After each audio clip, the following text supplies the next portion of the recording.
Ready for the mosh pit, Shaka Bra. What's up, everyone? Welcome back to StrangeCast, Player One vs. Life is Strange podcast. I'm one of your co-hosts, Adnan. My other co-host, Adam, is here. Adam, you here? I'm here. The Sixers are recovering, sort of, and I'm present, sort of. You are present, and it's been a while since it as well, because I think the Super Bowl happened after our last episode as well, and my boy Travis was playing as well. Wished him best of luck there. But different sport. But yes. Different sport. Yes. Football and basketball. I love when you send me basketball videos. I'm like trying to watch them, and I'm like, yeah, I need to keep myself interested here. It's like, it's just like so I need American. to keep my eyes open for basketball. It's so American, isn't it? It's like, it's just... I mean, Anyway. like now it's more European, but I don't think there's any British players on the NBA. It's just like Eastern European players. You know, Isn't like the NBA like 90% American anyway? Like the roster. Yeah. Like I would even say 80% because like Luka Doncic, Nikola Jokic, I can only name like a handful, but like there's a lot of non-Americans on it. In fact, the All-Star weekend used to be America versus the world. So like they would get American players versus around the world players, like Joel Embiid's from Cameroon, and of course the new guy Victor Wembanyama's from France. But I don't think there's any British players. I don't think so. I don't think there's anyone I can actually have a name, like even like it being put in the spotlight. They're probably in their contract like, well, is there any T in the NBA? And it's like, no, there's not. Like, bloody hell, no, I'm not doing this. No. I don't blame them, but yeah. It's been a long February, and this should come out at the end of February as well, so we've made it through somehow. First 2 months of 2024. It's been a little bit here and there, but as I said, we're here, StrangeCast. If you are new here, as always, we do please ask if you can like the video, share the video, subscribe to the channel, help us promote the channel, keep up to date with the content as well. It helps you keep up to date with everything we're talking about. We're close to 1,100 subscribers on YouTube, so if you can subscribe and you haven't subscribed, that'd be great. And also as well, StrangeCast is available on all podcast services, so it's available on Spotify with a video version, Apple Podcasts, everything. And what? See, I knew I was meant to do something before I did that. Oh, do not disturb mode comes on there. Yeah, bloody hell. But yes, StrangeCast is available on all podcast services, and if you are listening on podcast services, come over to the YouTube channel because you can watch the video version here if you want. And thank you as well. We have now crossed 6,000 plays across all podcast episodes on those services, and we're at 170 plus followers on Spotify, which is great.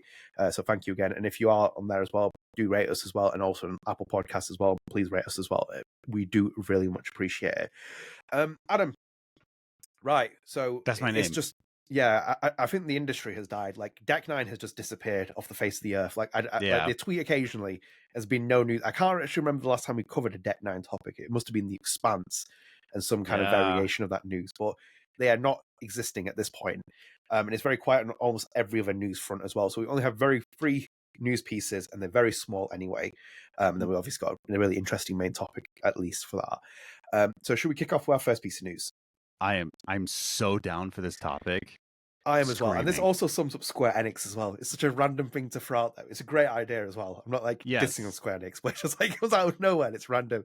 So the Life is Strange Twitter account on the 13th of February tweeted, in the LA area, Sun Scoops are offering Sun Scoops are offering 2 Life is Strange themed flavors, Are You Cereal and Cotton Candy Chaos Fairy until February 25th. Elsewhere, find a limited edition hoodie and keychain at Square Enix's. I think that's their store. Yes. So that was like a tweet, and they've put pictures there. It's really cool, and it's like I'm just, but it's also Square Enix and Life is Strange. You know when they did the Thanksgiving thing? It's like, oh yeah, Life is Strange has hit 20 million plus players overall, and it's like they just randomly drop like random things, and it's like, why weren't you doing this when the games were coming out? Why weren't you like actively like promoting these events? Because this is sweet, man. It looks so cool as well. No pun intended, because it's hey, sweet. There we go. It's ice cream. Yeah, when you sent me this, first of all, do you notice the spoons have like the little Polaroids on top of the spoons? Big fan. Yeah, that's great. But like, what's getting me is just like, okay, Square, like, are we still here, or like, what's up? You know, it's kind of like I feel like Square and Life is Strange is just kind of like an on and again, off again relationship. It's Yeah. like kind of like what are we? And it's like Square is like I don't know, dude. And it's like Life is Strange fans like are we like are we like good? Are we? Square's like I don't know. You haven't got me roses in a while. It's like what do you want, dude? Just make a game. Just like make a game, or like at least. They kind of acknowledged it with Life is Strange Arcade Bay Collection, and then it recognized with like Ice Cream, and they recognize that Max and Chloe are the thing. What are we doing, dude? I don't know. It's just kind of like it's cool, but at the same time, it's kind of like, okay, do you want the Life is Strange property or not? Like, it gets so weird, man. Yeah, it is a truly on and off relationship, isn't it? It feels like that. I have a weird By the feeling way, though, as well. someone tagged Emma Vicelli to see this tweet, so I just see that. I don't think Emma Vicelli replied, but someone tagged her, so she knows She's about very it. active usually, but yeah, it's quite cool though. Like the actual I have a weird feeling though, Theory as well, because you kind of like put it in my head last year a little bit, where you said like we could see Life is Strange game come this year, and it's like Yeah, it's quite weird that they're active again, just like with these little bits and stuff. I'm like, maybe is Life is Strange Aperture coming? Like, is that like on the way here? It's like those that have a weird, as you said, it's a weird relationship with like Square and Life is Strange. It seems like we'll promote it. We love this. Oh, Daniel and Sean still exist. Just a reminder, we love that as well. Yeah, it's just like talk about the middle child syndrome. Life is Strange too. It's just like they are the middle child of the Life is Strange series, dude. And I'm married to a middle child, and my mother is a middle child. So like, I'm an only child, so I'm king. But like, it just feels like Life is Strange too. It's just kind of like, oh yeah, we see you, good little guy, and just fuck her off. But yeah, this one is just kind of like, I see these promotions. By the way, I haven't read the comic series yet, the new one that dropped. I haven't read anything yet. But they just keep promoting it, and yet like forgetting it at the same time. It's just like Life is Strange is an afterthought, but then stuff like this happens where they're just like they actually went out the way and worked with an ice cream shop and made hoodies, and it's just like, are they a second thought? Because this takes a lot of promotional work. It doesn't say like, hey, make ice cream. Like there's actual like deals made. So it's like, are they an afterthought or not? Like make up your mind. Sell it to Embracer. I don't want it to be sold to Embracer, but it's like do something with it. Like, I don't know. Sell it to Xbox. It's like they're looking for more. I think they got money in their pockets. Yeah. Fill me up. Yeah, it's cool because we're not even like thinking. It's just like because like some of the stuff is really cool. Like the keychain looks cool as well, and the hoodies are quite nice, and even the ice cream looks quite fucking like delicious. Like I would love to have like a go on that. And as you said, like the spoons with little stickers on it is well sweet, but it's like the hoodie is only $50, dude. Like it's actually not. Yeah, it's not a bad price. By the way, it's still on their website. Bro, it is on Sunscoop's website. It's not Square Enix website. Oh, is it not? I didn't click on the link actually. Yeah, click that link. And you're on Sunscoops. Like this isn't Square Enix. Oh, Sunscoops have a website. Yeah. Wait. Okay. So $10 is not too bad for a keychain. Yeah. I'm trying to look at like it's Sunscoops. Like it says manga right here. So there's a Sunscoops manga. What the heck? That's amazing. I wonder who drew the Max and Chloe. It didn't tell you here. That's what I'm thinking. I'm just like, who is the artist behind this? That doesn't look like definitely doesn't look like Emma's stuff. Emma has a very distinct way of drawing noses. This is an interesting sentence on the hoodie. So on that bottom paragraph of the hoodie, due to licensing restrictions, this item can only be shipped within the United States. We need the eagle music.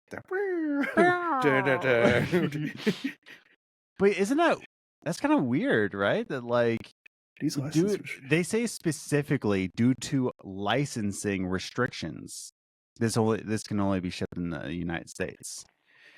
Maybe know? because Sun Scoops is an American company. Maybe, but it's licensing will refer to Life is Strange, you know?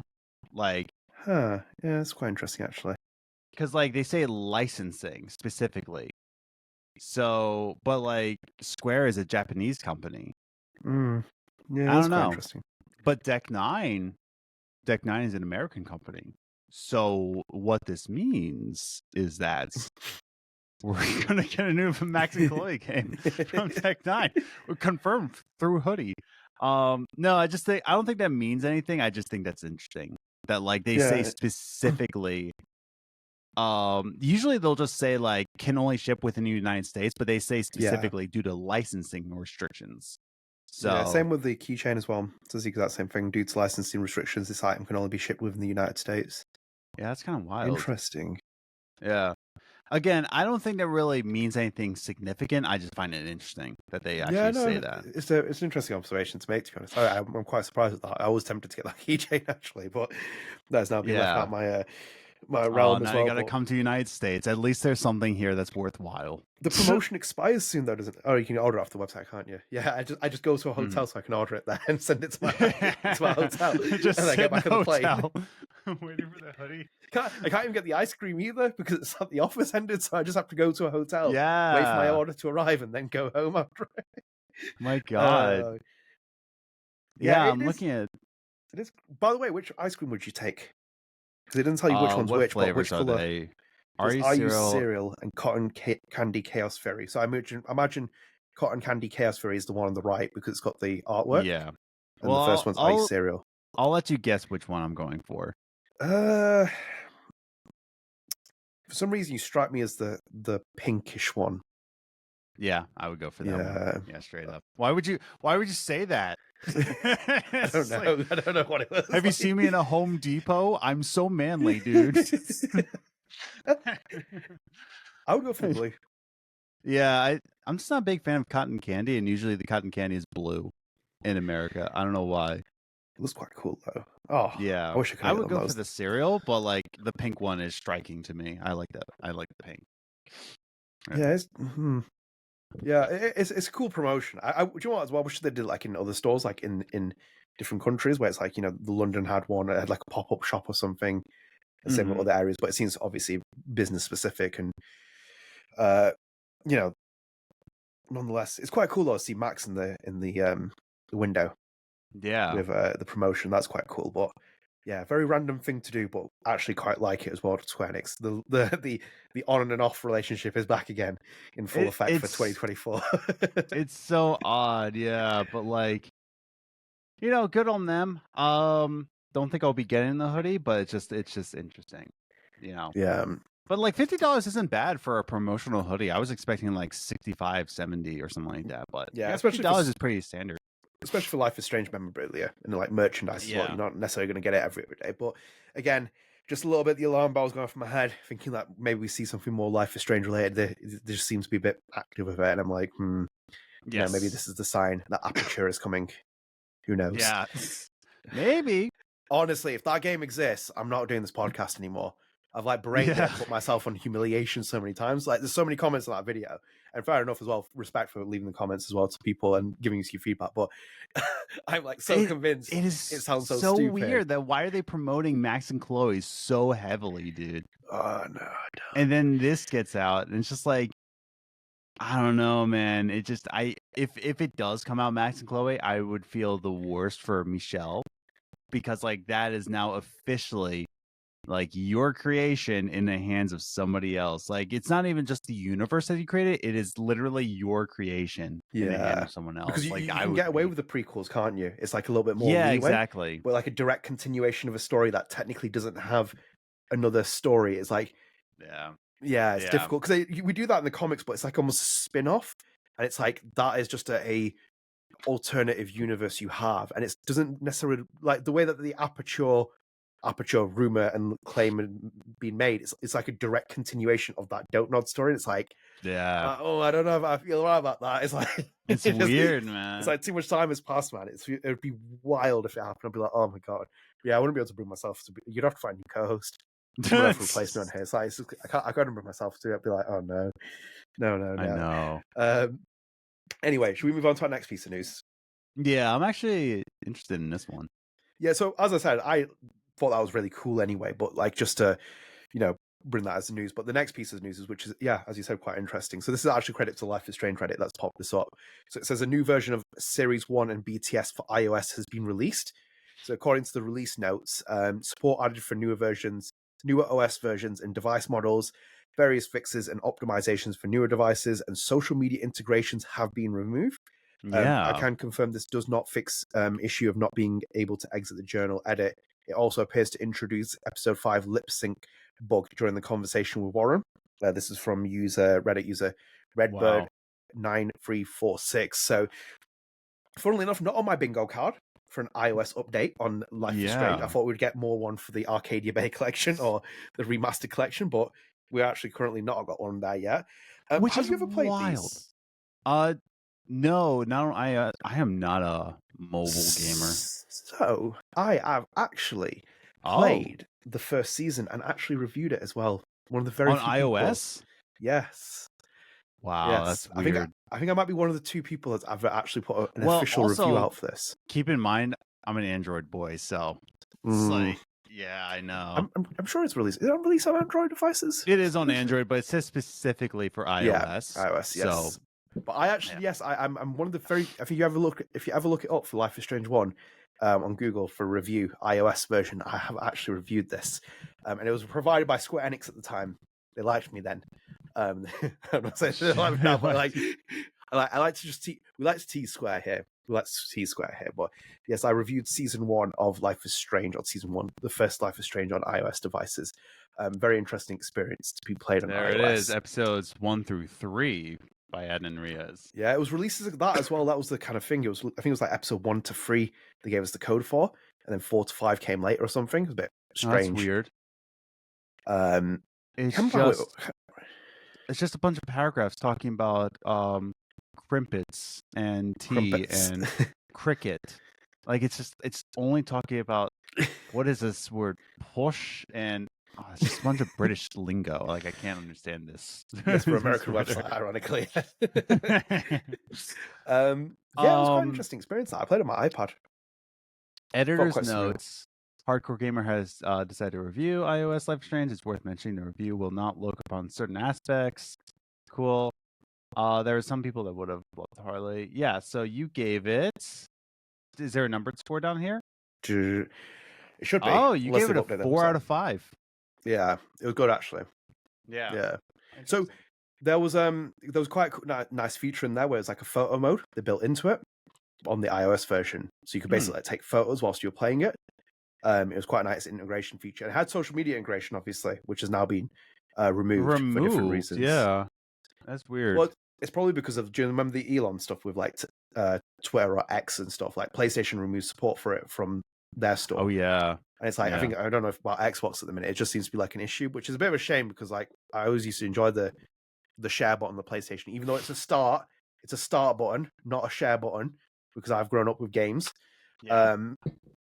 But no, it's quite cool that they're still updating, but then also as well causing issues.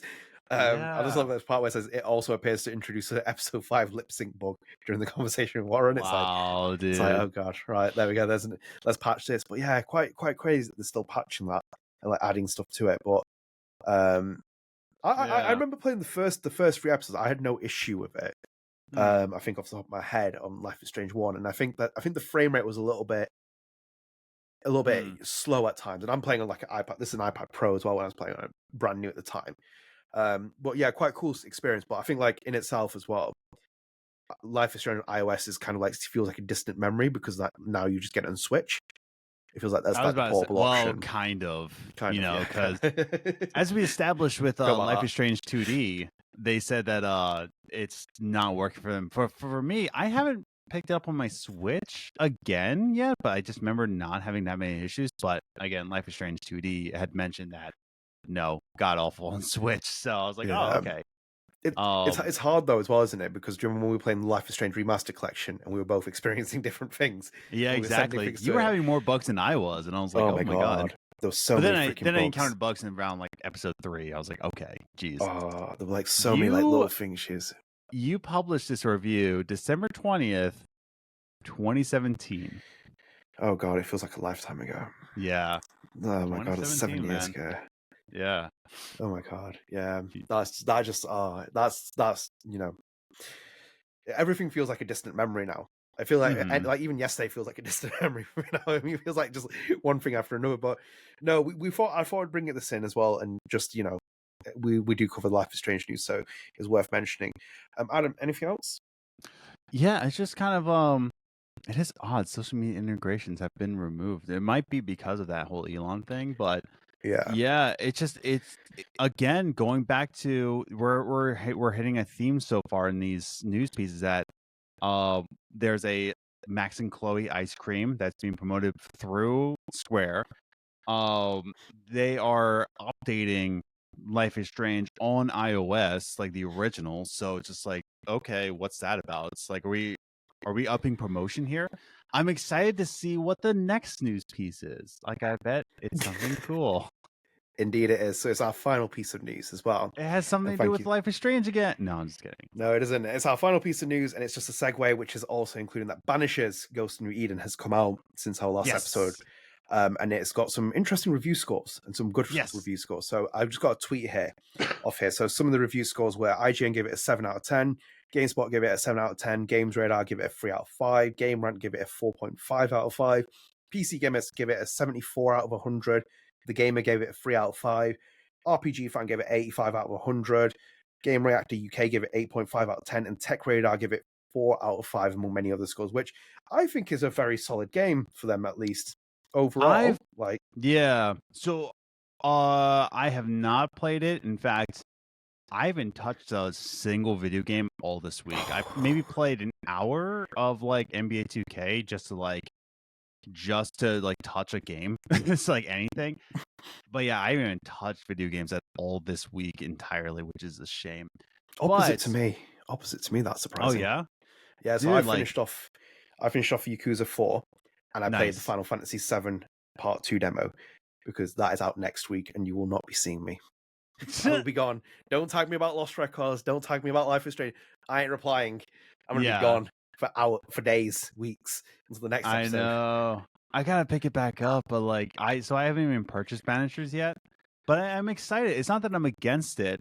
I'm seeing these scores and I've been wanting this type of game. Not only just this, but what the review scores are. Because when I see a 7 out of 10 game or an 8 out of 10 game, I'm like, that's a game I want. I want just a solid game. Because what a 7 or an 8 tells me, right? Or even a 3 or a 4 on out of 5. What that tells me is that this is just universally a solid game. Yeah. When it says a 9 out of 10 or a 10 out of 10, what that tells me is that you're in for the social media hype. You're in for I'm not saying they were paid off to give it a 10 out of 10, but just it's such expectations. The expectations are just this is the perfect game, like Elden Ring. I didn't really vibe with Elden Ring.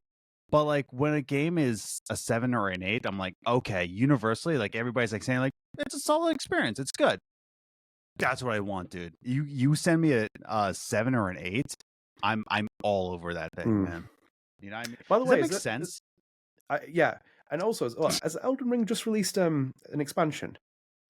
They released a trailer for it. I don't think it's out yet. I was going to say that's why we've not heard from Michelle and Luke. They've just disappeared in the hype of Elden Rings. I know they played. I know. But no, I agree with what you're saying though. The expectation thing, I completely understand that because you just want something solid. 7 out of 10. I remember when people used to get angry about it. I'm like, that's a solid score for a game. That's what I mean. I love solid games, dude. 7s or 8s. Let's go, dude. Yeah. It's not to say that Elden Ring is bad. It's just kind of when I hear all that, I'm just the expectations, it's a perfect game. And I do want to jump back into Elden Ring. It just kind of it just wasn't my game. Versus I really, really, really got into Dave the Diver.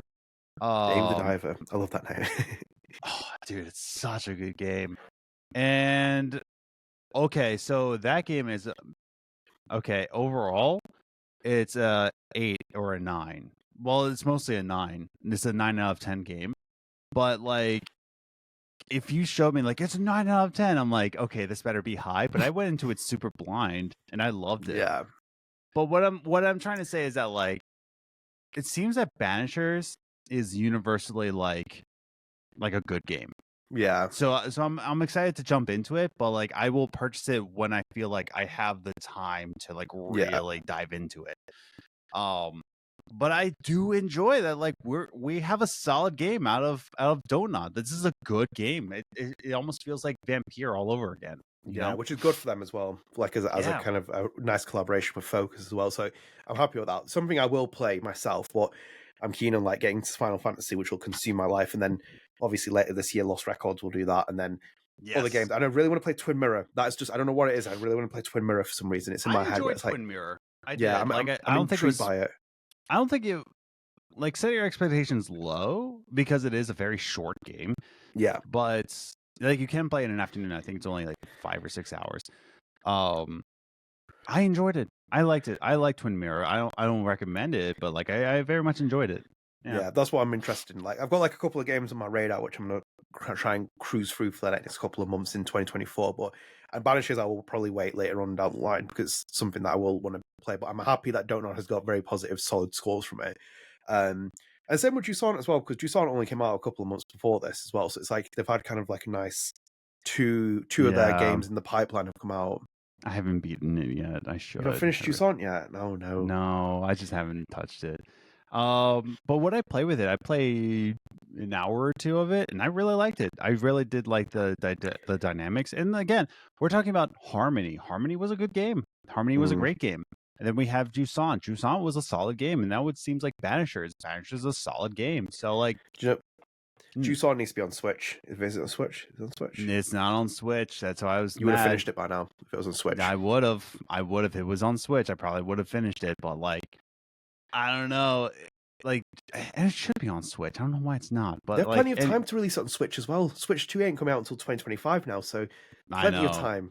That's the rumors. Like, I am not expecting a Switch 2 until Nintendo says it. But everyone's like, "Oh, it's delayed." I'm like, "Says who?" Nobody's saying this except for you. It's just like, I don't know. The thing is that Nintendo's just not going to come out and say it. They're going to be like, "Nah, we'll just leave it." It's like by the time it gets like late 2024, they'll be like, "Yeah, it's coming out 2025." And it's like, "Oh, exactly." You could have told us this like early this year and just like set our expectations for it." But nah.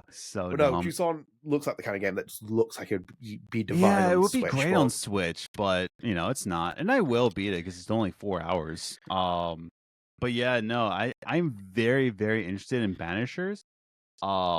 Once I feel like, okay, I can really sit down and just like enjoy this, I will purchase it. But yeah, I'm excited to play. I just haven't had much time lately. Yes, time is very difficult. It just seems to be lost.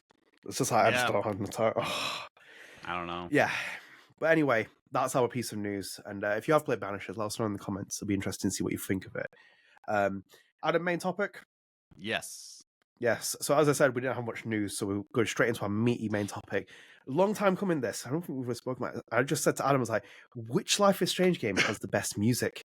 And genuinely, like, just a discussion about the composers as well. So it's like, I think here's the thing, though, about this topic. I'm going to play devil's advocate for a lot of them, but I think me and you have the same answer. Interesting. Yeah, I think we do. And I don't know how to say it without us spoiling which one we think is the best one. Should we go like 1, 2, 3, and then say it? Drop it. Drop the bomb. Life is Strange 1. Oh, actually, really? Yeah. The better soundtrack? I think so. I do. I did not think that. Oh, really? Maybe you should have done one. Yeah, maybe you should have done your 1, 2, 3. Oh, damn it! It's like... I thought mine was Before the Storm. Oh, we're on opposite ends. I thought. Yeah. I'm pretty sure you thought for me it was BTS, and I'm pretty sure for you it was Life is Strange 1. So this is interesting. Yeah. Yeah, that's right. Yeah, I own the vinyl for BTS. BTS is probably one of my favorite. It's probably tied with Life is Strange 1 for me. But overall, I think Life is Strange 1 had the better music. But what is your argument for BTS? So like I really enjoyed Life is Strange 1. So like Jonathan Morelli, like my introduction is for Jonathan Morelli and Sid Matters is through Life is Strange, and I'm forever grateful for that. And I said this in one of my reviews that I did a while back for the first season of Life is Strange, or the Life is Strange 1. I said that I enjoyed like when they had all these licensed tracks in it, 'cause obviously iconic, like, you know, Obstacles, etc. We've like all enjoyed them now. But I always felt like sometimes with Life is Strange 1, it relied heavily on licensed tracks over composition from Morelli, because it's like obviously iconic, the main menu theme, the dun, dun, dun, dun, dun. It's like this is so great, and there's so many like beats I hit home. But there was like sometimes it was like even the montage, love the ending of episode 1 with Obstacles and stuff, but it'd be like a repeat of like certain songs that would be played. And I felt like you could basically just have a bit more in terms of natural creation from a composer and music. But on that as well, I think with music from Before the Storm, the album that Daughter had made for Life is Strange, the music that is composed for Life is Strange, I think it's arguably one of the best soundtracks that has ever been made in a video game.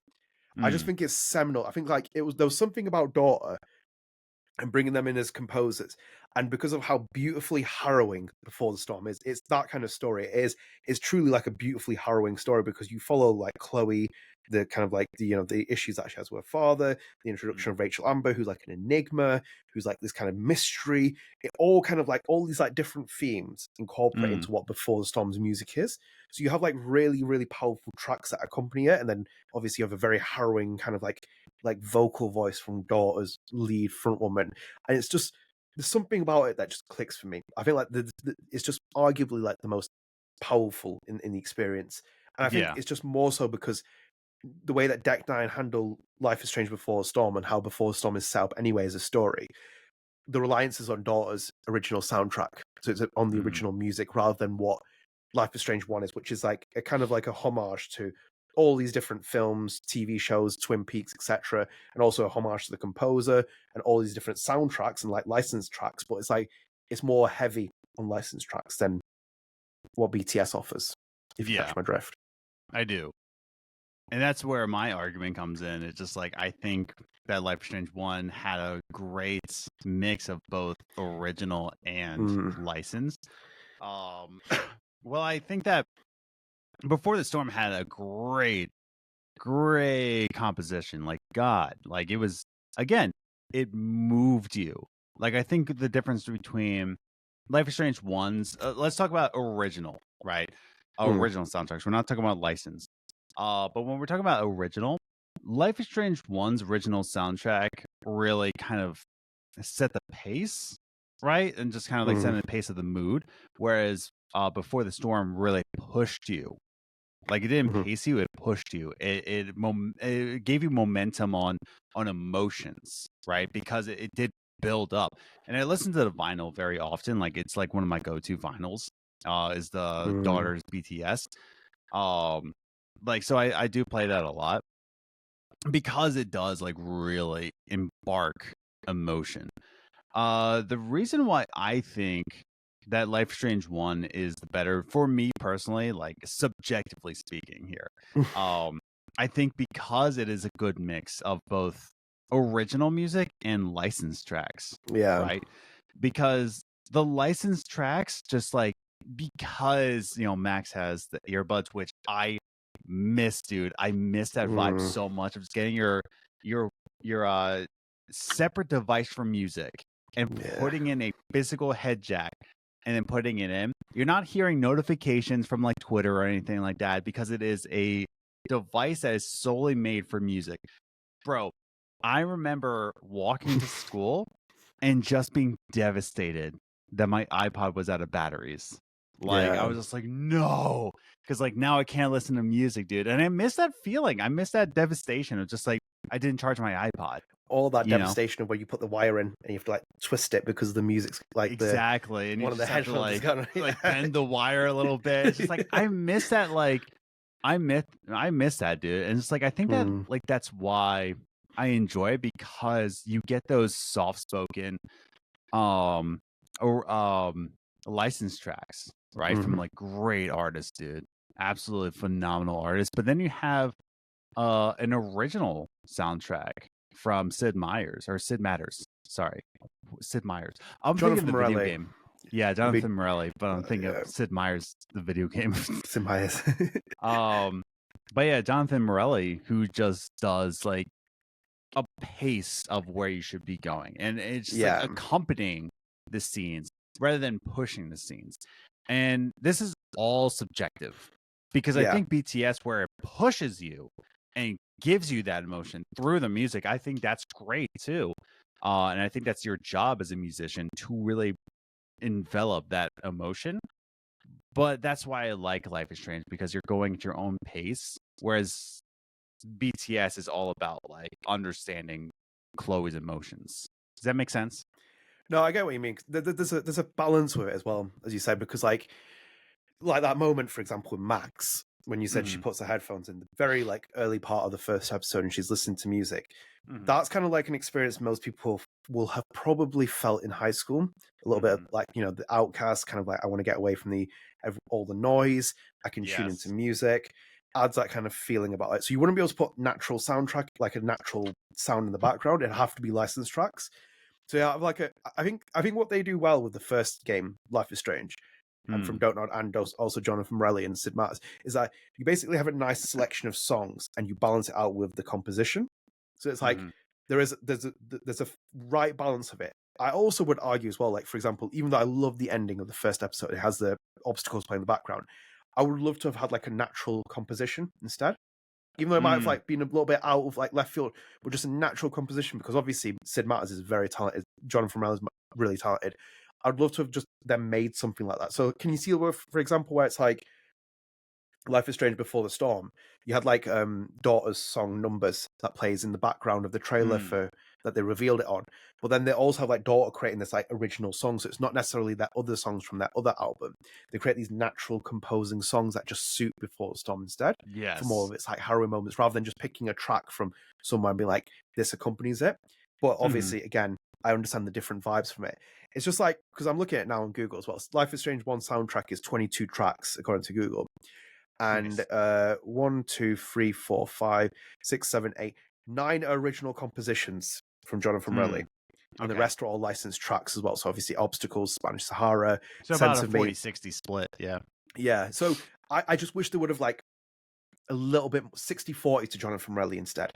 Yeah, he's obviously a great composer, and you know yourself in terms of like making music and stuff. I just wanted more Jonathan Morelli because he's like just naturally great for that. For example, we haven't talked about what will come on like Life is Strange 2 and True Colors. Like, here's his soundtrack changes obviously drastically for Life is Strange 2. Then I'm like, ooh, it's quite interesting to see who he is as a composer and the way that he actually composes music. It's a tough one, and I get it as well, because like my universal one is always like, I was like always like, oh, Jonathan Morelli's great, Life is Strange 1 is great, like it has to be that. When the Daughter came about, I was like damn. I was like, you can criticize Deck 9 all you want, but I'm like, I will never have anyone slander that soundtrack or say anything about it. I'm like, that is like if you were going to keep if you're going to create a Life is Strange DNA and say, oh, the music has to be exceptional, it has to have a great composer, it has to have great people on it. I'm like, they picked a T there with like Daughter, and it was like so spot on with it. But no, I think generally speaking that. So here's another thing as well, because again, I do like it as well. Obstacles plays at the end of episode 5, depending on the ending you pick. So for example, when Max and Chloe drive off because they destroy Arcadia Bay, as you should anyway. But I'm like, it's like Obstacles again, and again it suits it. It's really nice. But then I'm like, there was just just give Morelli the kind of him score something, because I imagine he'd make even something more beautifully harrowing, because like that, for example, that would be like a Daughter moment for me, because beautifully harrowing moment, because you have that moment where Max is in the car, got a little bit of head down, she knows the repercussions of what's happened, etc. You have that moment where Chloe just puts her hand on it and then she looks at Chloe and they drive off.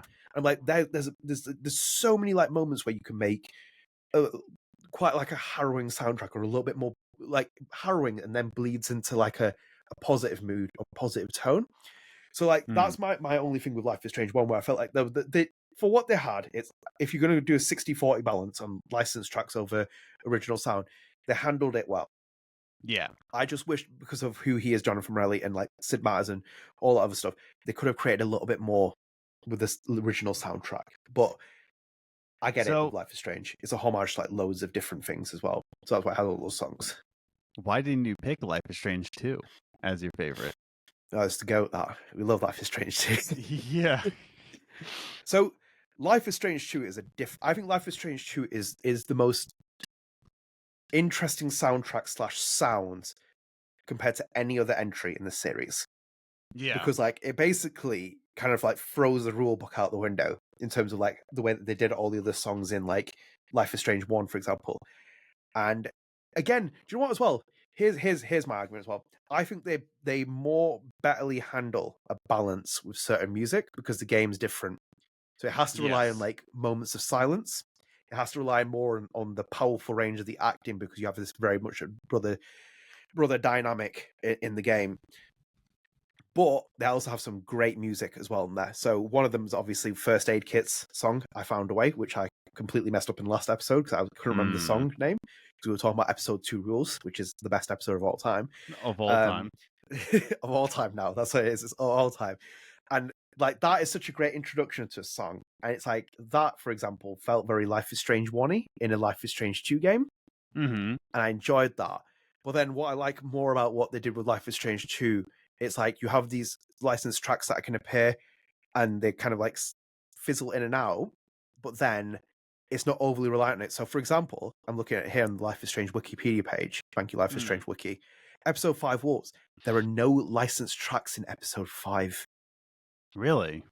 Yeah, so there are no licensed tracks that appear in episode 5 for this game. But really? Yeah, think about it. Is that Remember right? anything playing? I guess not. No, Yeah. there's nothing there.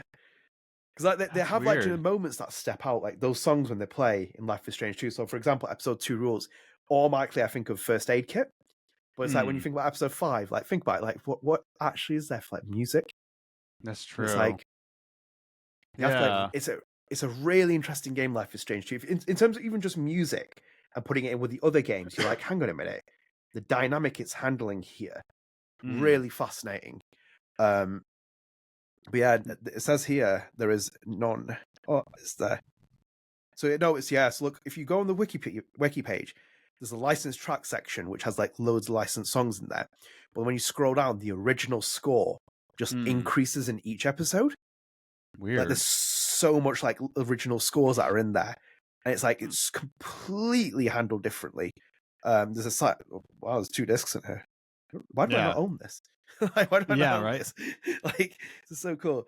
I think it's one of the more interesting points of like Jonathan Morelli's craft. I think it's like the way they handle the game and that. Because it's a different game completely, isn't it? Because as you said, like we think about Life is Strange 1, we think about those scenes, again, going back to the first episode, Max puts the headphones in, listens to music. Is there really a Life is Strange 2 moment that you do that and the setting and the story of it? Not really. You have to you have to have more of those moments, for example, where Sean walks into I don't know what you'd actually call it in America, the finding a Christmas tree place, a market tree place. Like Christmas tree shop. Like, that's the I don't one, even know what they're called. Yeah. So he walks into that, and then instead he meets this drifter who's sitting there, and then she starts playing the music, and it kicks in. And it has to be like more. It feels like more set piece oriented rather than what Life is Strange 1 does, and even BTS. But then also at the same time, then you accompany really powerful acting, a really serious story, a very serious story, and then you have the composer now coming in and being like, "I make music this way," and it has to like play in. It's going to be original, heavy based.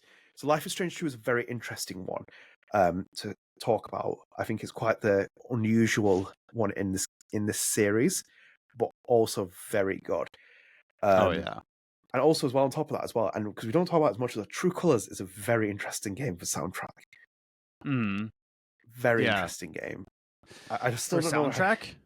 Yeah, I was gonna say like because that was done by Julia and Angus Stone. Am I right? Angus and Julia Stone. Angus, I believe and it's Julia, Angus and Julia. It starts off with. Yeah, that's a good one too. It's just kind of like I really do have to replay True Colors again because like I don't know, that game, it impacted me so hard and then just dropped for me. Yeah. I don't know what it is. Just like maybe it was your cynicism or cynic. Me.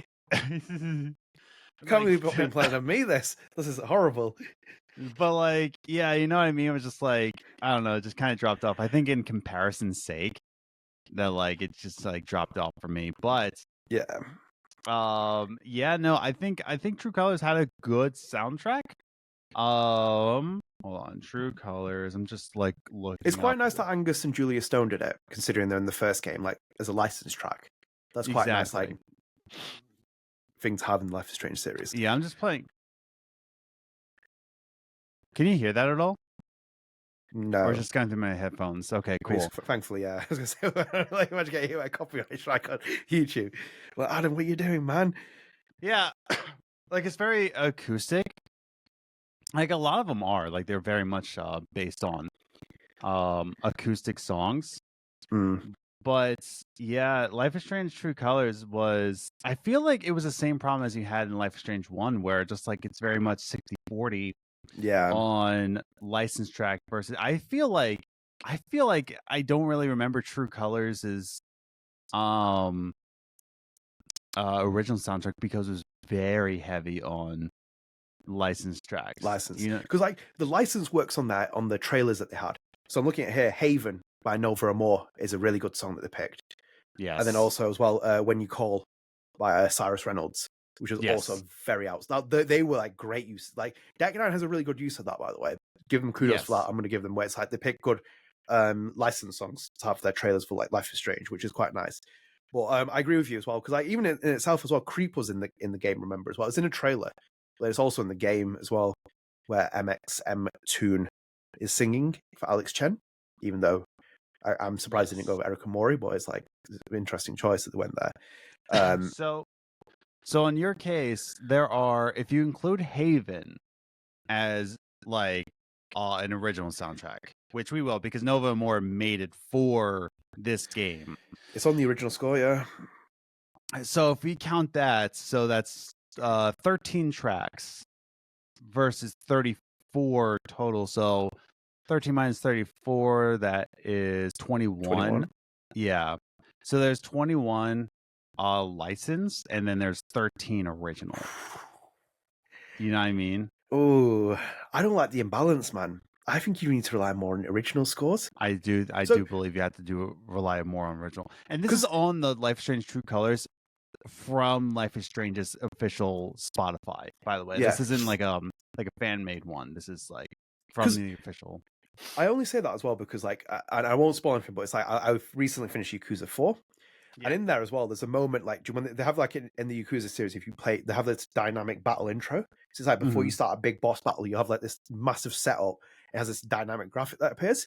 And during one of the boss battles as well, there's a beautiful piano melody that's played just before you like initiate the fight. Like it hits, these two people hit each other, and the dynamic intro graphic appears. And it's like this dun dun dun dun. It's so, I'm like, this is so beautiful. Like that just adds for me to the experience. And that's why, like, when I said to you that I felt it with like, with Life is Strange, Before the Storm, with like Daughter's music coming on. So it's like, when Rachel Amber's in her room crying because of what's happened, like with her father and her mother, and Chloe goes up there, and you have that really beautiful like music being played by Daughter in the background. It's like it adds to the feeling of it, and it's the same with like True Colors and Life is Strange 1 and 2. If you want to argue, it's like when their original soundtrack starts playing, it's like this is really great.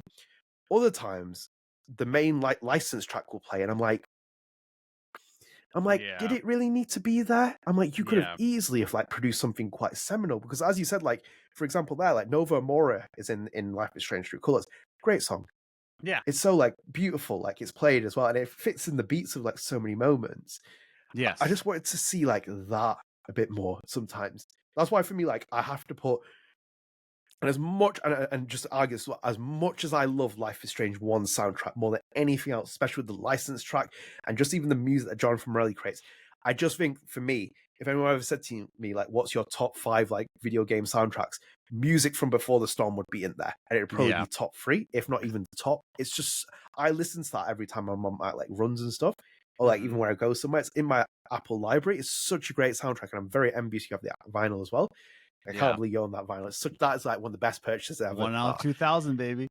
Oh man, honestly, if it was like me, if I was in your situation, like choose the dog or choose the vinyl, I'm like, right, boy, you're getting taken down. Yeah. It's like, Oh my God, dude. vinyl staying here.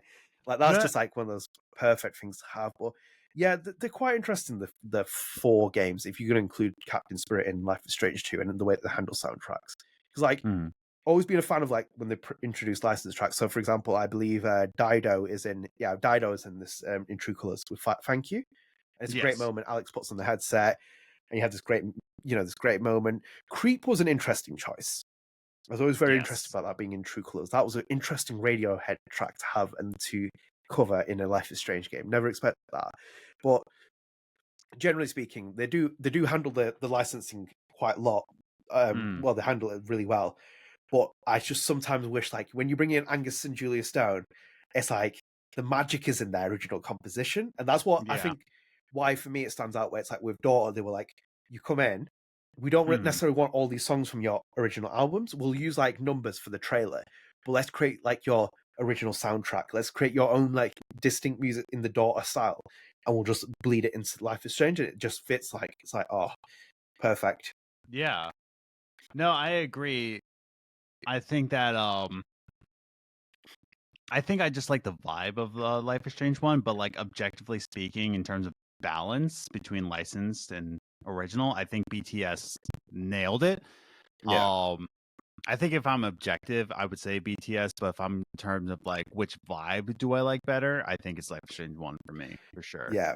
It is a difficult one for me, because it's not just outright being Daughter, because as I said, like that vibe from the first Life is Strange is like, it's always been that Sundance indie style film, spectacular kind of experience that Life is Strange 1 has. Like that's always been captured perfectly in the music. They nailed that completely. But it's like the successor, which was like BTS straight afterwards as well. They bring in Daughter, and they create this equally like powerful soundtrack. And style and everything else. I've never seen any criticism towards Daughter as well. That's the funny part. People criticize BTS, they'll criticize all these other aspects, but it's like that's the one thing where everyone's like, yeah, actually they nailed that. Like, they really got it off the mark. And the same with Life is Strange 1 as well, obviously with Jonathan Morelli as well. That was a great choice, and him to come back, it's quite interesting. And I think maybe there's like, obviously it'd probably be like the fact that I don't know Montreal is just in Canada, and they're going to go for like a local musician. The fact that they never went back to Jonathan Morelli for this new game, Lost Records. I want to ask them that. I would love to know why they went with the Nora Kelly band instead of like, because like imagine as well, Philip Bach came back for this. They're working with Philip Bach again for Lost Records. They're working with Jean-Luc on Lost Records, but then the soundtrack composer that they had for the first 2 Life is Strange games isn't going to be working on them again on this, and it's like that's quite an interesting turn, and then to go with Nora Kelly band. I'm quite intrigued to hear one day about that from them, see why they went with that decision. But yeah, really enjoyed Life is Strange music. Seminal. Yeah. Jonathan Morelli is 43 years old, by the way. Damn. Yeah. You're catching up to him. I am catching up to him very slowly. My knees are achy, and his knees don't exist. No, that's just too fast. No, never say that. That hurts. That can't be doing that. Who's the best composer? Morelli. I think here's the thing. Like my opinion on composition as someone who wants to be a composer. I think that compositions need to be present but not be the front runner. I think they need to be I think they need to be the seasoning for the scene, but not the scene in of itself. Like it's a striking balance depending on the piece. But I think that Morelli really does strike the balance between like setting the tone without being the front and center stage, No, that's quite a nice way of putting it. I like that. Yeah, that's my opinion. I'm stupid though. No, it's an interesting one. Just the way that they work soundtracks. Like I always said, like out of all the things you can have in there, Kings of Leon was a very interesting choice, by the way. True Color. Yeah, it was. That? Yeah, that was like a little bit. I don't know how I feel about that. Yeah, Kings of Leon has an interesting story though, because like they at least didn't put in like one of their like Sex on Fire or something like that. They actually put in Yeah, they hate that song, dude. The frontman hates Sex on Fire, dude. I don't blame them. It's a ridiculous song. Yeah, he fought for it to like not be released. Like, why would we release this? Like, no, it's gonna make millions, and it did.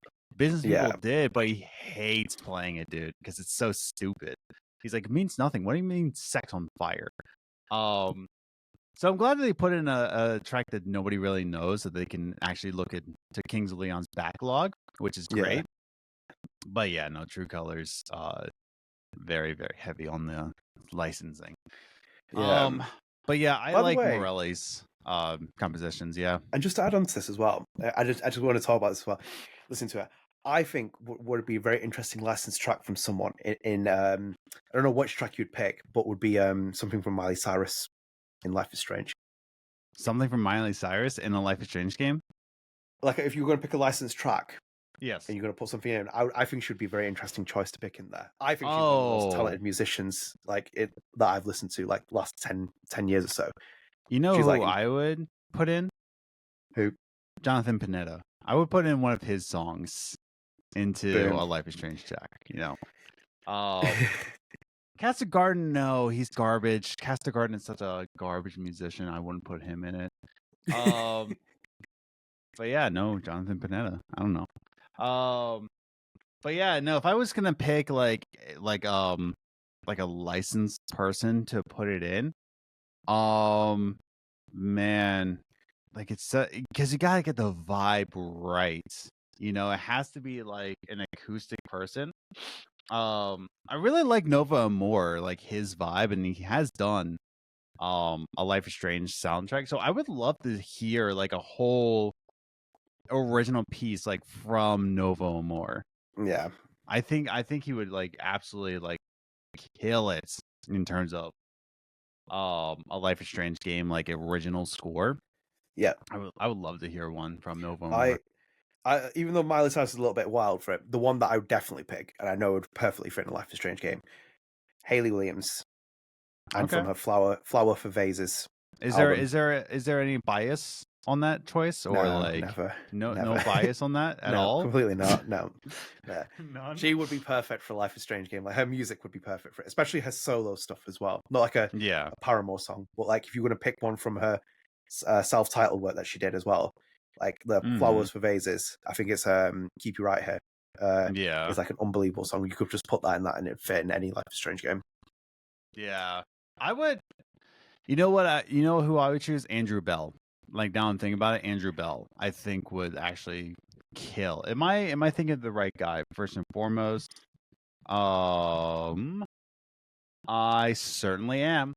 Yeah, Andrew Bell. I think would murder. Like if in like putting anything from Black Bear, like anything from that album Black Bear, like you would actually like really kill it on Life is Strange game. But yeah, that would be my choice. Yeah, it's a good choice. That. Do you know who would make a good composer for this game, for the series as well? My boy, Travis Kelce, featuring Taylor Swift. Featuring Taylor Swift, because he is the artist behind He's the work. the artist.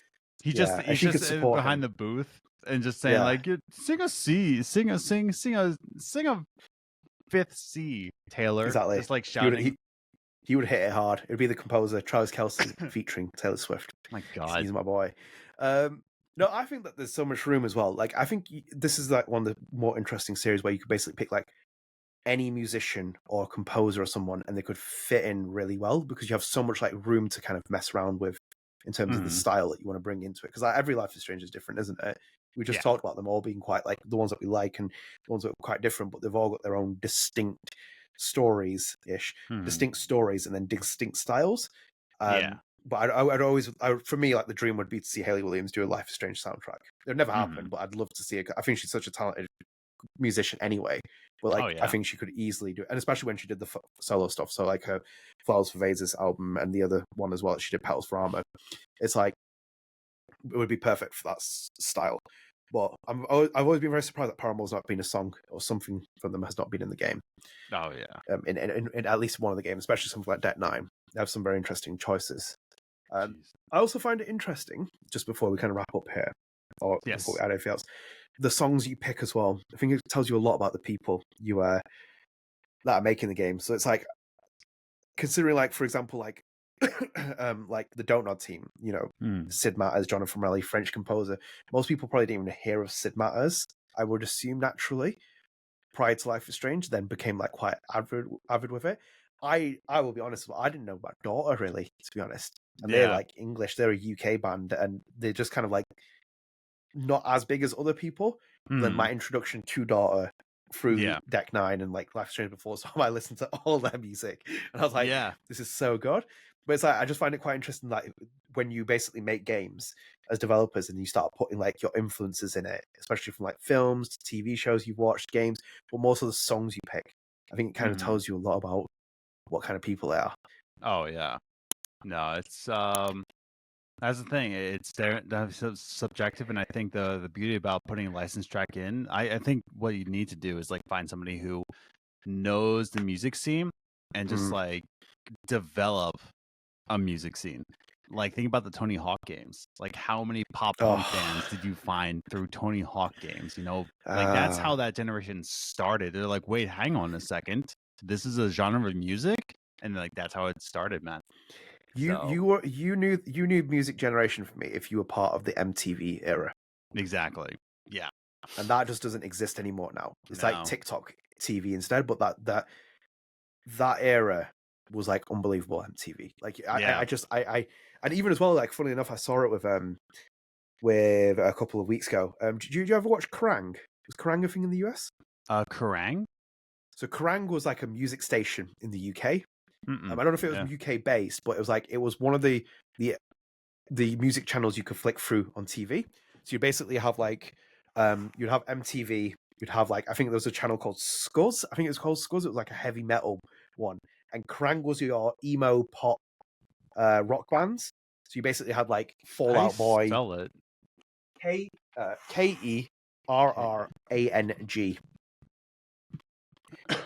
No, I don't. Yeah, I don't surprised you know it. recognize this at all. Oh, really? Yeah. I don't know if it was an American thing or not. It was big. It was big. Yeah. Oh, look at that. It was never they covered Post Malone. Look at that. There we go. Yeah. It was never as big as MTV was. MTV was like the peak of like those channels, you know, for music. But this was like one of the ones that we used to watch as kids growing up. You'd get all your rock bands and your pop, your emo rock bands and all the other variations of it, like Yumi and Six, and like Bullet for My Valentine, and like this thing like Paramore. They would all appear on it. Did you know that like, Bullet for My Valentine is touring with Trivium in 2025? Yes, I did see that. I've seen like a couple of like meme videos where people like, "Are you available on January the 12th?" and they just put the poster up instead of like, "Live for My Valentine." It's like, I feel you. By the way, on that note, Kerrang on Twitter, right? Mm-hmm. You know who follows Kerrang on Twitter? Is it my boy? Alex Jones. Alex Jones? Yeah. Oh my. Who you had on the show. Hooray! There you go. Yeah, look at that. See, it all comes Alex together. Jones knows. Alex Jones has good taste in music. But knows all about Kerrang. Yeah, I've never heard about Kerrang ever. Yeah. Oh, the good times. The good old days. Yeah. I feel old. I miss the 90s. Take me back to the early 90s and 2000. It was a great time. Anyway, should we wrap that up there? Yeah, let's go for it. Okay, perfect. So thank you. I hope you enjoyed that. Let us know which soundtracks you think are the best. I think it's a very difficult conversation to be had, which is the best music in a Life is Strange game. Anyway, our other segment, comment of the day, or comment of the podcast. I don't know how to phrase this. This is from Dream Prism. Adam. Yes. And maybe this is a bit biased as well that I picked this. I think it is. I know, Alex. Well, I'm gonna read what Dream Prism put here. And he put, I agree with Adnan in suspecting the language choice is intentional and that is that it's not exactly quote unquote for girls / women end quote. So I think Dream Prison deserves comment of the podcast because I think that was a good pick. And yeah, I think I'm very much right about that as well, by the way. I think you are. By the way, just on that as well, because I saw some people kind of like commenting about it as well. Because Michelle says in the interview with Eurogamer that we talked about in the last episode about Lost Records, Bloom and Rage. He says they brought in Nina Freeman and Desiree. Come on, was it Desiree? Desiree Surfree? I can't. The two writers that they brought in, the two American writers they brought in for the game, and they were talking about like that they bring in to talk about to write for teenage girls essentially. And he does say that they're girls, but again, I've also said this as well. He doesn't say all four are girls. Just to kind of like until Michelle Coach goes on Twitter or X or Threads or something else and says these four are all girls. Like yes. My theory still stands, and also my theory is mainly based on the fact that I probably think that they're all four girls to start with. I don't think they're all four girls by the time the game gets to the adult stage of it. I think that's the art of what they're creating as well, with in terms of like a time jump. Like who is the same person that they were when they're like 12 to when they're like 34 or something. It's like the time jump is 27 years. Like I know people who like I followed or grown up with who are basically now come out as being non-binary or have changed or something else. And that's how I've seen it. I might be completely wrong. I don't know if I've met any people who have really identified as non-binary at like 10 or 12 or whatever age is. You can, by the way, just to put that out there. But I think the way that they're going to tell it is the natural story evolution, where it's going to be a girl who transitions into non-binary status, and it'll be a change that comes in their adult years, and you kind of experience that, and it'll probably resonate with a lot of people as well, to be honest, as well, who have gone through that own experience. But definitely, again, as I'll argue until Michelle says there are all four girls, or even Luke, nah, this is like deep rabbit hole theory. Like everything is very specific the way they're saying things. That's it. No, it's definitely it's up in the air until they say it officially, but we don't know. We don't know anything about this story except for hole in the ground. By the way, as well, are you surprised they haven't like really put anything else out there yet? I know we're only in February, but this game's coming out this year as well. So they say. We shall see. So they're saying, they might be waiting for Switch 2 to release, and then they can put it on Switch 2. Or maybe that Elden Ring trailer's consumed them. I think it's consumed Luke and Michelle. Like we're not going to be seeing them for a while. So on a survey at GDC, right, the Game Developers Convention, or conference, I think it's conference. But either way, they put out a survey saying like, what game are you developing for? And there was actually, I believe, 20% of people said Switch successor. Like they're actively working on a game for a Switch successor. Yeah. So that's out there in the world that like in the survey, so, like I think it was a low number. It was like 18 to 20% said that they're working on a game for the Switch successor. Now, I don't know if Luke and Michelle were at that convention or if they took that survey, but I'm just saying. Perhaps. I don't know, man. I don't know. Oh, I wish they make that game series franchise game as well should definitely be on Switch. It just it seems weird though. Like when I was talking to Olivier for this bed we made, I said to him, I was like, he even brought up himself about Switch. I was like, it just seems to be like a missed thing that like everyone thinks it's like, oh, this game would be great on Switch. And it looks like it's just a development hurdle. And I'm like, I feel like with like even Don't Nod games, like look at like as he said about Juson and even Lost Records. I'm like, these games just would be so divine on Switch. It's just Nintendo making weird consoles. It's like it's a great system to Switch. It's like just make it. The Switch 2 has to be powerful enough to run some of these games. And it might not even do it with Lost Records. Lost Records is going to be on Unreal Engine 5. So it's like, it's I don't know if it's going to be able to hold. I don't know if Lost Records will be able to run on the Switch. It's going to be like. Know. We just know that there was a secret back room where they were testing the Switch 2, and they're like, "Wow, it's super powerful, guys! It's so powerful! It's super, guys!" People were saying that like a nice name for the Switch 2 would be the Super Switch, like the Super Nintendo, Super Switch. Oh my god, no! Double please. S. Yeah. Well, I think even if you're gonna, would you call it Nintendo Super Switch, or would you shorten it? I would shorten it to Switch Superman Switch. That's what I would call it. I think they It's really do nonsense. need to call it Switch 2. Like if they're Yeah. gonna stick with the name Switch, it needs Do to you know be what- Switch 2. Here's a great one as well. They called it Switch 2, but it's TOO instead of TWO. Let's stick to our day jobs and just. I am genuinely the missed opportunity in marketing. I would have done that with The Last of Us Part 2. I don't even like Last of Us Part 2, but I would have called it Last of Us 2. TOO, not 2.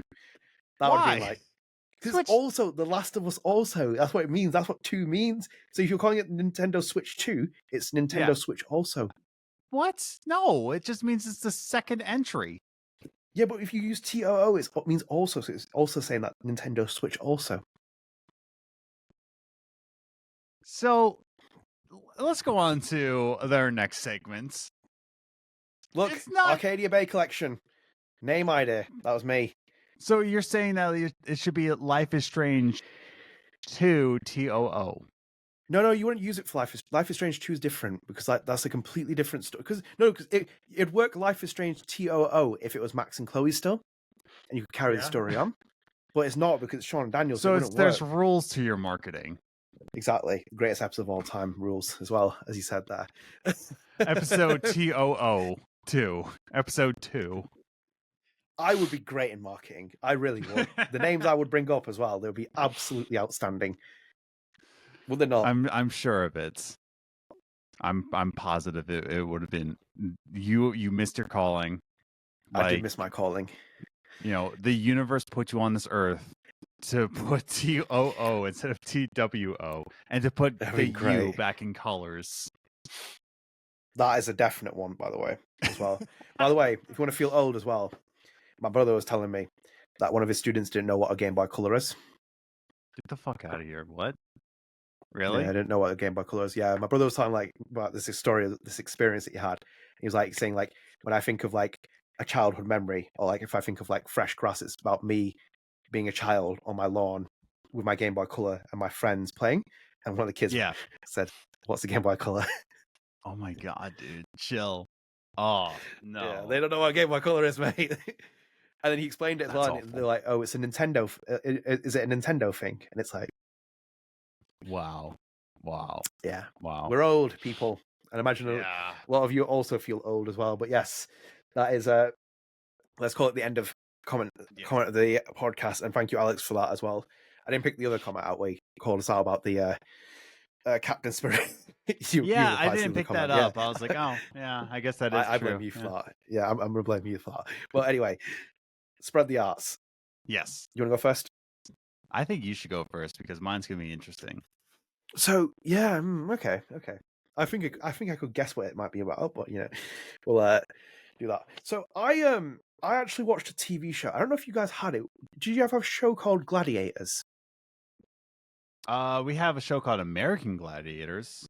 So it might be based on that. I need to look in the specifics. We also had a UK version called Gladiators. Yes. American Gladiators does sound familiar. It might actually be the same show. It might be the same show, just based off of. Because then why would they call it American Gladiators? Yeah, I think it is. Oh, look at that. It's a 2024 game show. Look at that. That's the reboot that I've watched. Okay. Yeah, this looks exactly like American Gladiators then. Who was on American Gladiators? Do you remember any of the Gladiators? There was a guy called Wolf on it. I really didn't watch it because I was like, I saw it and Where I was were like, you? what the? Well, because I was like, all kinds of what TV the point of as this a is? kid. I had a terrible childhood, so I don't know what to tell you. I'm going to double check this now quickly whilst we're on podcast because I just want to make sure. Yeah, it's just the same kind of logoing, so it gets American Gladiators. Okay. So we had Gladiators, but it's based on American Gladiators. Oh, what? So in the 90s. So here's the lowdown. So in the 1990s, there was a TV show called Gladiators here. It was a British TV show. Big, loved it. It's based on your TV show, American Gladiators. That's so weird that you base it and you just call it not British or English or why would you call it right? Why would you call it American Why are you calling it? I don't know. American You're the Gladiators? marketer. You tell me. That's literally the as we talk about the eagle sound effect, the dun dun dun dun. Yeah. That's literally. Why would you call it American? You just need to call it Gladiators. Everything. I know. Why would American we call it British Gladiators. Gladiators? I don't know. But anyway, Go for it. anyway, you have American Gladiators. We had Gladiators. It was based on your TV show in the 90s, iconic TV show here. They have rebooted that in 2024. So we now have a new show called Gladiators in 2024 because obviously the industry is running out of ideas. We need to reboot everything. We need to remake everything. And that has now debuted in the UK.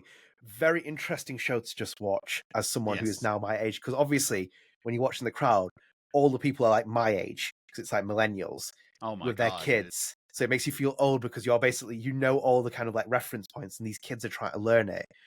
They stay quite true to the show. So they keep the iconic theme. And it's obviously like the night, from what I remember as well, the 90s as well, it was very camp with like some of the shows you'd have. There'd be like kind of like a nice undertone, which was really fun that you'd have. And they make it quite, I think they try and keep that, but they amplify it and make it quite extravagant. So it showed, one of the things it shows it basically is that the rustic charm of the 1990s can't exist in 2024 because they try and keep the main elements of Gladiator, but it's like hyper modernized.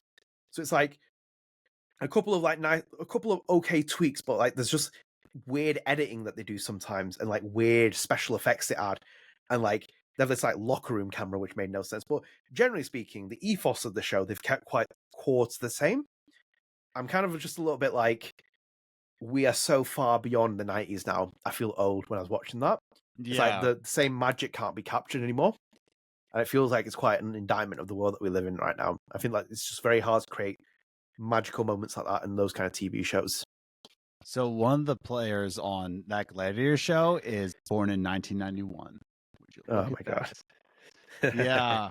Oh my god. And then 87. But yeah, no. By the way, our age. There's a footballer that plays for one of my teams at the minute. I saw that, Alex Gray. Not even Alex Gray, no. From Manchester United, my football team, there's a guy in the first team called Kobe Mainu. He's 18 years old, Adam. Adam, he's 18 years old. What? He is playing in the Manchester United first team at the minute. He's 18 years old.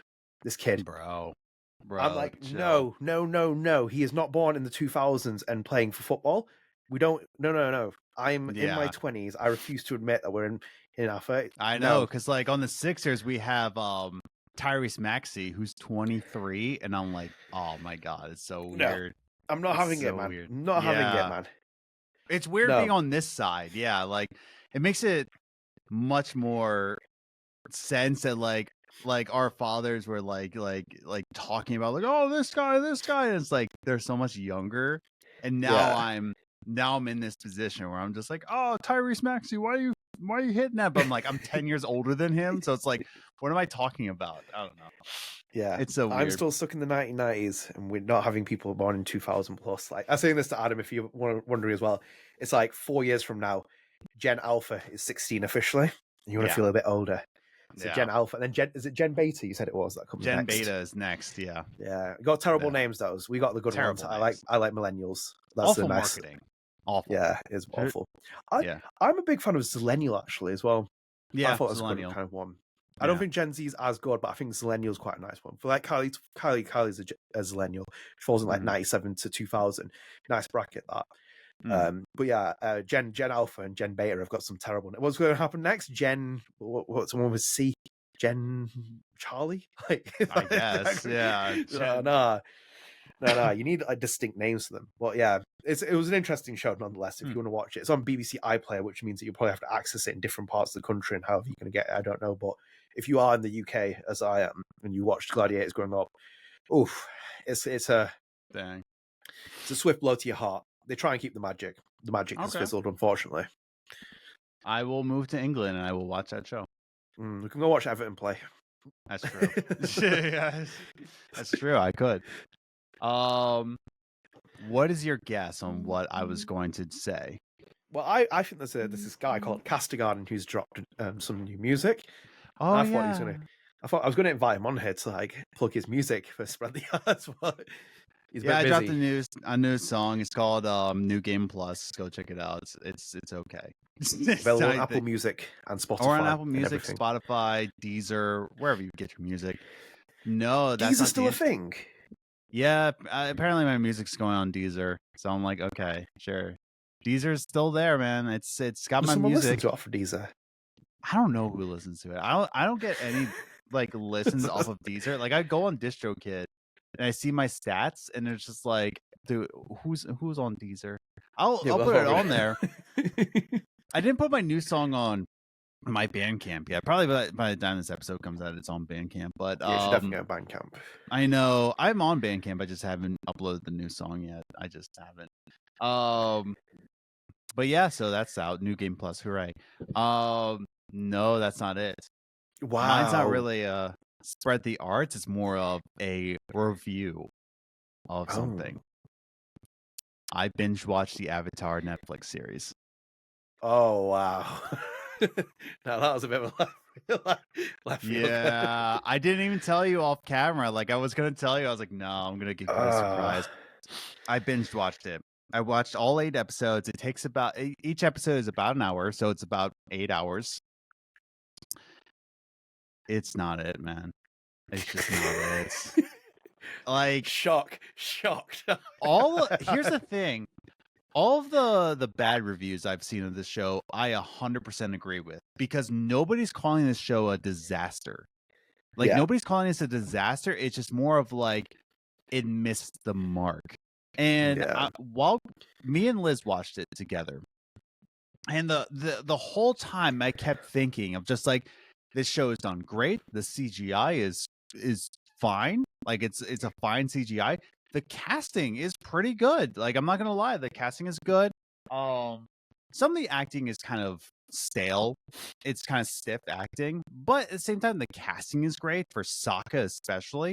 For Ozai, Firelord Ozai, phenomenal casting, dude. It's good. Here's the thing. It's just kind of like you watch it and you're like, I agree with everything. It's not a disaster, but what it is just more of like, why did we need to do this? Like, why? I was literally going to ask you that. Yeah, it's just more of like, why? Yeah. I was literally, as soon as you were going to finish, I was going to ask you why, because I'm looking at Wikipedia. First thing I see is Avatar: Last Airbender 2005, 2008. I'm like, yeah, exactly. Why are we doing this now? Why? It's more of it's like what it felt to me, and I said this to Liz while we were watching it. It's almost like, there's cover songs out there, but this feels like a cover album. Like it's almost like someone said, like, you know what I'm gonna do? I'm gonna take the perfect album, which was Fleetwood Mac's Rumors.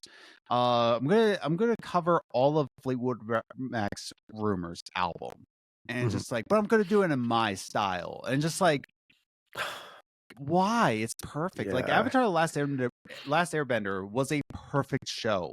Yeah. And it's not to say that this show is bad, because nobody's saying the show is bad. It's just more of like, it missed the mark, it missed the magic, and also it rushes the story. There's one episode where they crammed 3 episodes into one. Like there's 3 different story arcs into this one. And it just felt to me like, why are we rushing this? Like you only are limited to 8 episodes. So why do this then? I feel like the last thing I said to Liz, and then I'll take any of your questions that you have for this show.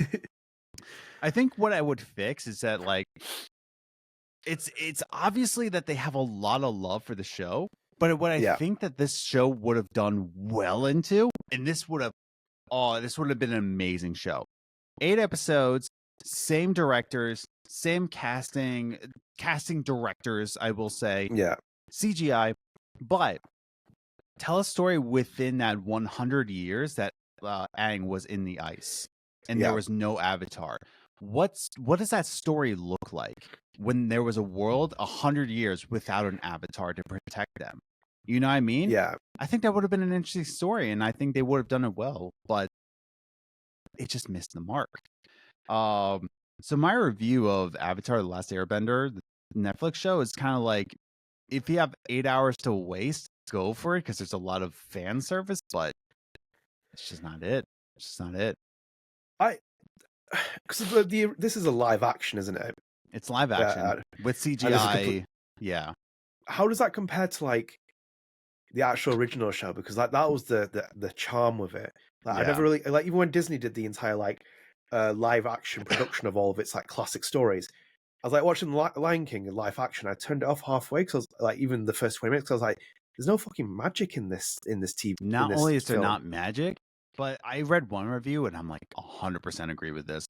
Um, it's an algorithm based show if you Yeah. hate characters making jokes.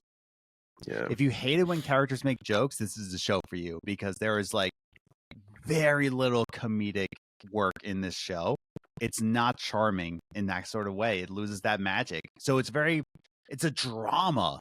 It's like a teen drama. Like, think about that.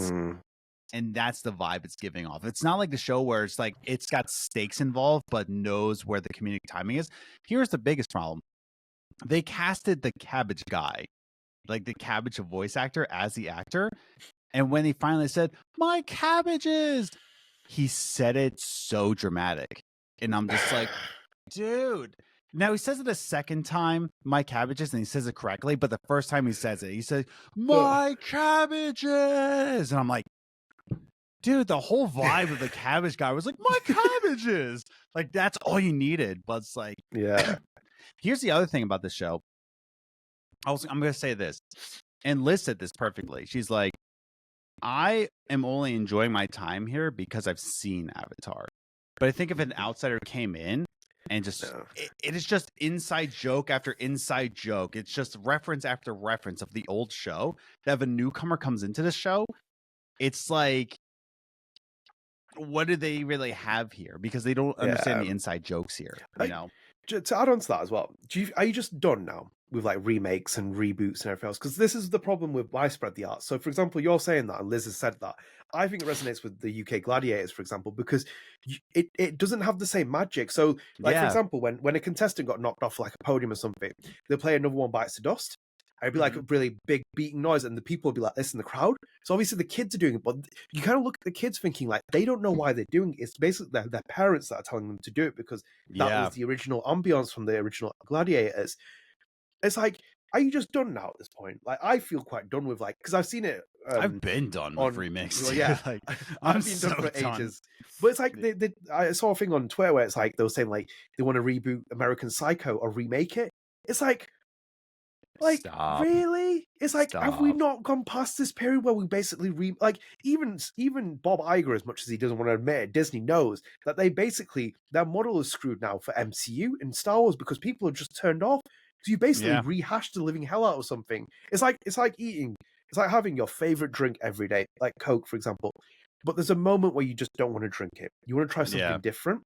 And it's like, that's what's happening with remakes at the minute. Yeah. There's my car. He's just arrived here. Jeez. But yeah, it's like, just like a lack of new ideas. Yeah. But that's what I mean, though. I think this show would have been great if it was set in between the 100 years without an Avatar. I think these showrunners, I think these writers, I think this casting could have done so well. Like make a show it's set in Ba Sing Se where they're just trying to protect their people, or even Kyoshi Islands.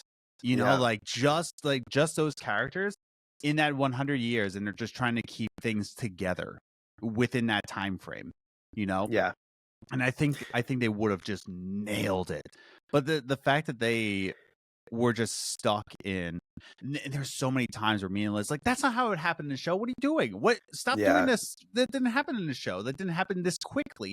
Why are we introducing this character? Because Toph isn't even in this show, and they introduced characters where Toph was important in the story. Where I'm just like, dude. So no, go on. So we're immediately going to be rewatching the animated series just to get that bad taste out of our mouth. And again, it's not a bad show. It's not a disaster. Nobody's saying it's bad. It's just kind of like, what are we doing? You know? I think you've summed up everything that is the problem at the minute, where it's like, basically this show is like made for what would be made for people who are who are Zillennials and Millennials, because you grew up with the original and they're trying to target you. So essentially, I don't think they're trying to target the new audience, as you said, because like it's filled with ham-fisted with inside jokes. It's got all this other stuff with it that you'll know. the problem is as well, I think because like we're at the ages that we are, like for example 30 plus and whatever, as millennials, you kind of just like, I don't want to watch this anymore. It's like if I want to watch Avatar, I'm gonna stick the live action one on. Yeah, I'm gonna stick the live action one, the one that connects me to my inner childhood. So what you probably have at the minute is with this show on Netflix, it has show producers who are probably our age thinking, let's remake this because then obviously millennials will watch it. And then obviously if we attract a new audience, great, wonderful. However, you basically get to the point where the millennials watch it, or the zillennials watch it, or the Gen Z watch it, and they're like, well, you know, and you kind of like a little bit here and there, you mix on feelings. And then you eventually get to the end point where you think like, oh, there's a missed opportunity here, X, Y, Z, A, B, C, and then eventually you get to the outcome where it's like, yeah, let's just watch the original because it's got the magic, it's got the art, and also it'll bring me back to my childhood a bit closer because that's what I enjoyed watching growing up. And that's the problem with the industry at the minute. So everything gets to that point where it's like you basically rehash stuff. Same with me as Gladiators. I've watched the first 6 episodes. It's not even finished the series, and I finished it watching, thinking like, maybe I should rewatch the original Gladiators because that's iconic. Bro. It's got all this kind. Like I'll say this much too. Liz and I like trekked through this show. Like both me and her, I'm not kidding you. We were falling asleep at episode 5. We were falling asleep. We're just like dozing off. We're like, should we just save the episodes for like another day? And we're both just like, no, let's just get through this. Just to say that we've seen it. Because you know you're never coming back to it either. Never kind of come back to it. And we're just like, no, let's just trek through it. But we were falling asleep by episode 5 because it's so much dialogue and not enough comedy. It's just kind of like there's no vibrance to this show. It's dull, but it's not bad. It's just kind of like it is what it is. So my spread the arts is more of just kind of like I watched it so you don't have to, you know, kind of deal. If you have 8 hours to spare, go for it. If you're really curious about it, you know, it's not bad, but like it's not worth your time either. It's like you sold anyone on it. I don't think you sold yourself on it. That's the problem. No, you can't sell yourself on it's just like I don't know who this show is for. Like I don't know who it's for. That's the big question. Yeah, like that's the big question, and that's where the difficulty starts. It's just like, and that's the thing. Not enough Momo, not enough Appa, like not nearly enough Appa. Like because the CGI is so expensive, they can't put Appa in. There's not enough Appa. Like not. Take your Avatar example and apply it to my Lion King one, for example. Who is this aimed for? Live action Lion King? Yeah. Who cares about it?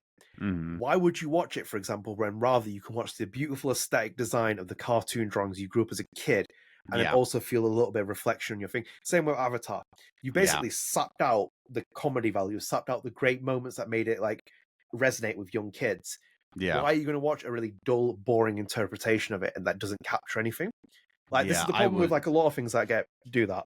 It's the same with like Resident Evil. Resident Evil 4 remake was a good remake. I enjoyed it, blah blah. And they made it a lot more darker, but the problem is also you sapped that Japanese comedy out of it. The Shinji Mikami goofiness element, and it's like, it's great as a dark horror game, and it's cool and stuff. And even though Nick Costliers tries to put Leon's goofy lines in there, purpose, like comedy, man. It's part of the art. It's part of the art. That's why you have like goofiness in these, like even when I'm playing Yakuza, it's so Japanese developers have a different interpretation of what they're doing with games compared to Western media. And then when you do something like this, you always need to retain the original art of it. So same with Avatar, same with Gladiators. I'm watching it, I'm thinking like at the end of it, I'm thinking, okay, this is probably the best, closest comparison someone's tried to pay homage to the original TV shows. However, I'm just going to watch the original Gladiators next time. And you're basically watching Avatar going like, this is missing. I'm technically the core demographic that they're trying to target, but they probably don't understand what I really want. You get to the end of it, it's a slogfest. You didn't really overly enjoy it. I'll just watch Avatar next time. I do want to point this out, and I don't. Here's the thing. It seems like the showrunners, and I just wanted to confirm this because on Rotten Tomatoes, Avatar: The Last Airbender, the original show, has 100%. 100% from critics, and a 99% audience score. And it just doesn't seem like they studied that. It doesn't seem like why did it get 100?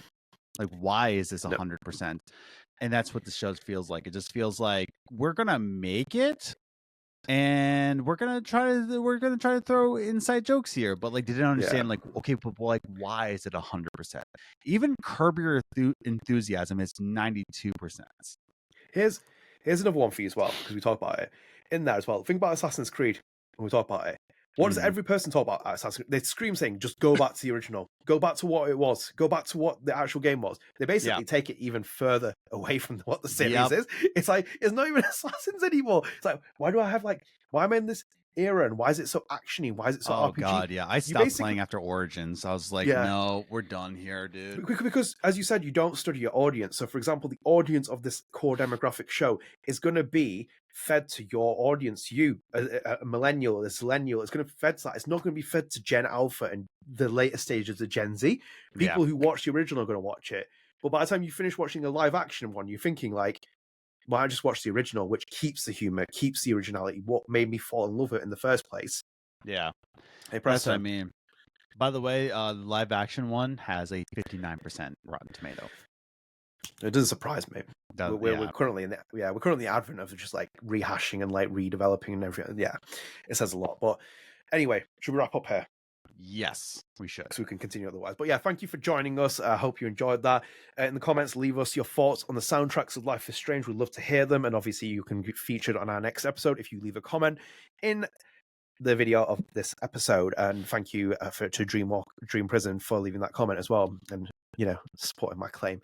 Anyway, StrangeCast, I'll completely mess that up. If you are new here on the YouTube channel, please do consider subscribing to the channel, like the video, share with your friends, help support the channel, help yourself keep up to date with the channel. We've got projects lined up. There's a project we're working on, which has been delayed for a month and a half, but we'll get to it. I will confess why it's been delayed. But anyway, do stay tuned to the YouTube channel, and also as well, StrangeCast is available on all podcast services. So you can check us out on Spotify with the video version, Apple Podcasts, we're on everything. And please do leave us ratings. We do really appreciate it. We'll see you in March for the next episode. Take care, guys. Until then, see you later. See ya. Oh, see you later. Bye. Ready for the mosh pit, Shaka Bra.